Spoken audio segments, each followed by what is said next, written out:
মসজিদে জুমার নামাজের পর দোয়া চাইলে কিভাবে সকলে মিলে ইমামের সাথে দোয়া করতে হবে দলিল সহকারে জানাবেন।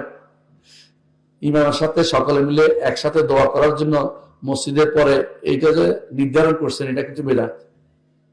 তবে হাত তুলে দোয়া করা বেদাত এটা আমরা বলছি না, একসাথে দোয়া করা বেদাত এটাও বলছি না। তবে এই দোয়াটা জুমার পরে হতে হবে, এইটা করা যাবে না। কথা বুঝছেন কিনা? নামাজের সলাতের পরে করা যাবে না, সলাতের পরে করলে এটা কি হবে? বেদাতি চালু হবে। কারণ রাসূলুল্লাহ সাল্লাল্লাহু আলাইহি ওয়াসাল্লাম আপনার এই বিপদ হচ্ছে বড় বিপদ তার উপর গেছে, একদিনও তিনি জুমার পরে বলেন না যে সাহাবীরা আসো একটা মুনাজাত করে করছে। রাসূল যেটা করেন না আপনি করতে পারবেন না। তবে আপনি এমনি বিপদে আছেন, আপনি হাত তুলে দোয়া করেন, কোনো সমস্যা নেই। বুঝে আসছে কথাটা? যেই জায়গাতে বাধ্যতামূলক মনে করা হবে ওইটা করা যাবে না। যেই দোয়া বাধ্যতামূলক করা হবে, যেই দোয়া মনে করে না করলে কিছুই করা হয় না, এই দোয়া করা যাবে না। কথা বুঝছেন? যেমন আমরা এখন দোয়া করতেছি, আল্লাহ যেন আমাদের এই মজলিসটা কবুল করেন, বল আমিন। আমি দোয়া করে দিচ্ছি কিন্তু এখনই, এবং আল্লাহ তাআলা যেন আমাদের সমস্ত আমল করুন, আমিন। যা শুনেছি তা আমল নিতে পারে, আল্লাহ যেন কবুল করেন, আমিন। আমাদের সমস্ত বিপদ আল্লাহ দূর করে দেন, আমিন। এই যে দোয়া আমরা করতেছি এটা কিন্তু জামাই একসাথে দোয়া করা হয়ে গেছে, এটা যায় গেছে।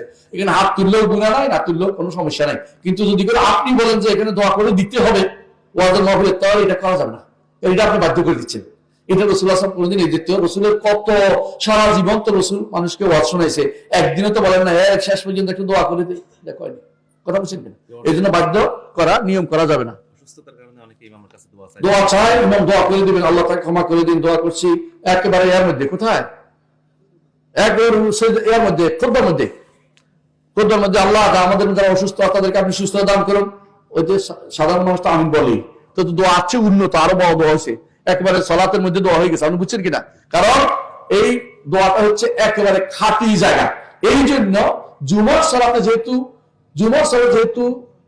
ইয়া আছে, এই আগে দোয়াটা আছে, জুমার সালাতে আগে কি বলে এটাকে খুতবার মধ্যে দোয়া আছে। এই জন্য জুমার সালাতে কোনো ইয়া নাই, কুনুতে নাজেরা নাই। মনে রাখবেন, যারা কুনুতে নাজেরা পড়ে তারা না জানি করে, জুমার সালাতে কোনো কুনুতে নাজেরা নাই, কারণ এই দোয়াটা আগে করে নিচ্ছে।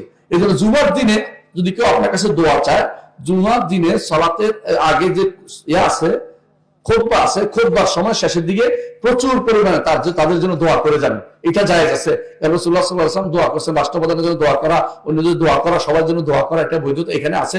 কিন্তু নতুন করে আবার সালাতের পরে এই শিক্ষা চালু করে দিবেন না। আপনারা অনেক কিছুই করেন, আমাদের কথা শুনেন না, কিন্তু আমরা নিয়ম বললে আমরা এটা বলবো।